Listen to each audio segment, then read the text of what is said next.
But first this evening, 72-year-old Mary Lewis was diagnosed with swine flu, but days later she was dead from bacterial meningitis.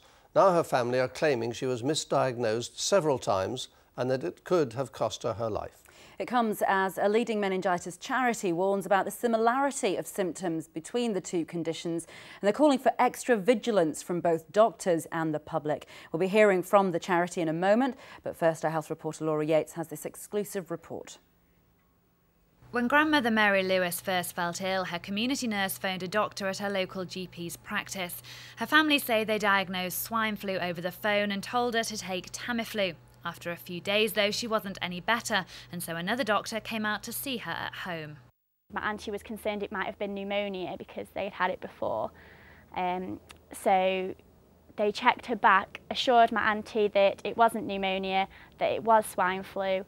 All she needed to do was take the Tamiflu, take the paracetamol, and she'll be fine in a couple of days, and that they were pretty much her exact words. But just hours later, Mary became very poorly and she was brought here to Leighton Hospital in Crewe. She was treated, say her family, in an isolated ward, and they had to wear masks to visit her. The hospital rang and asked for the Tamiflu to be brought over so that they could carry on treating her and giving her that and making sure that was getting into her, so they obviously still thought that swine flu was in her system.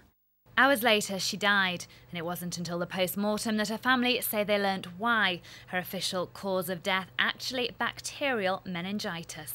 We just trusted, we just were reassured, and just, you know, and when she went to hospital, we presumed she was in the right place and getting treated for the right thing. We just feel cheated that we didn't get told the facts. We weren't really helped, and we weren't able to help her, and it's heart-destroying.